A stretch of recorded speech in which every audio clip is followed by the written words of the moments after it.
भगवान श्री कृष्ण का जन्म स्थल उत्तर प्रदेश में स्थित मथुरा नगरी भगवान श्री कृष्ण की जन्म स्थली होने के कारण यह महाभारत की घटनाओं का प्रमुख केंद्र रहा है। महाभारत काल में इस नगरी पर जरासंध ने कई आक्रमण किए थे।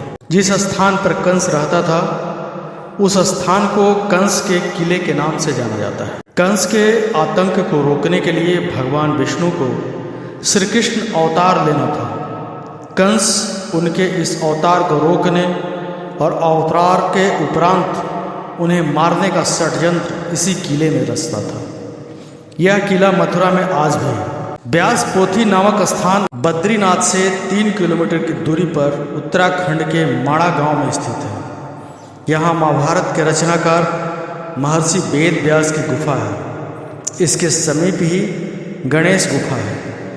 मान्यता है कि इसी गुफा में व्यास जी ने महाभारत को मौखिक रूप दिया था और गणेश जी ने उसे लिखा था। माना जाता है कि उत्तराखंड में स्थित पांडुकेश्वर तीर्थ में अपनी इच्छा से राज त्याग करने के बाद महाराज पांडु अपनी रानियों कुंती और माद्री के संग निवास करते थे। इसी स्थान पर पांडवों का जन्म हुआ था। बिहार के राजगृह में स्थित कंस के ससुर जरासंध का अखाड़ा बहुत ही मशहूर है। जरासंध बहुत बलवान था। मान्यता है कि इसी स्थान पर भगवान श्री कृष्ण के इशारे पर भीम ने उसका वध किया था। राजगृह को राजगीर कहा जाता है। रामायण के अनुसार ब्रह्मा के चौथे पुत्र वसु ने गिरिव्रज नाम से इस नगर की स्थापना की। बाद में कुरुक्षेत्र के युद्ध के पहले बृहद्रथ ने इस स्थान पर कब्जा जमाया। बृहद्रथ अपनी शूरता के लिए मशहूर था।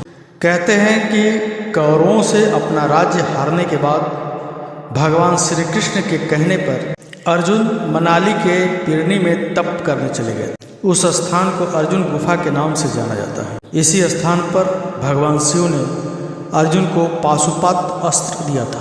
मनाली भारत के हिमाचल प्रदेश का एक शहर है।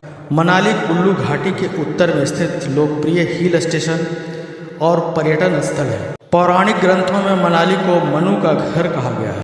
कहा जाता है कि जब सारा संसार प्रलय में डूब गया था तो एकमात्र मनु ही बचे थे। मनाली में आकर उन्होंने मनुष्य की पुनर्रचना की। इसलिए मनाली को हिंदुओं का पवित्र तीर्थ स्थल ही माना जाता है।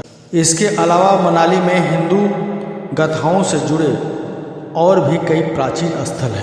दिल्ली को उस काल में इंद्रप्रस्थ कहा जाता था और मेरठ को हस्तिनापुर। दिल्ली में पुराना किला इस बात का सबूत है।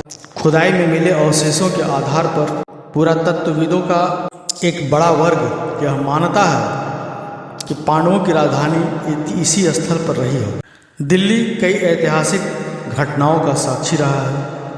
पुराना किला दिल्ली में यमुना नदी के पास स्थित है, जिसे पांडवों ने बनवाया था। बाद में इसका पुनरुद्धार होता रहा। महाभारत के अनुसार यह पांडवों की राजधानी थी। दूसरी ओर कुरु देश की राजधानी गंगा के किनारे हस्तिनापुर में स्थित।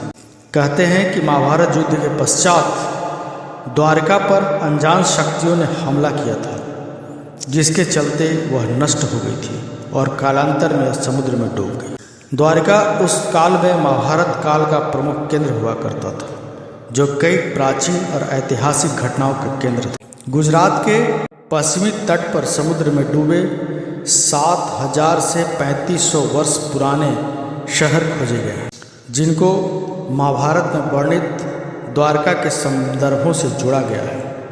हालांकि द्वारका पर पहले प्राचीन शहर कुशस्थली ययाति ने यह संपूर्ण क्षेत्र अपने पुत्र यदु को सौंपा था। इसलिए भगवान कृष्ण अपने 18 कुलों के बंधु बांधवों को लेकर द्वारका में बस गए थे। तो दोस्तों, हमारा यह प्रयास कैसा लगा कमेंट कर ज़रूर बताएंगे। और अगर वीडियो को अभी तक लाइक नहीं किया है तो वीडियो को लाइक कर दें। चैनल को सब्सक्राइब नहीं किया है तो चैनल को सब्सक्राइब कर दें। धन्यवाद।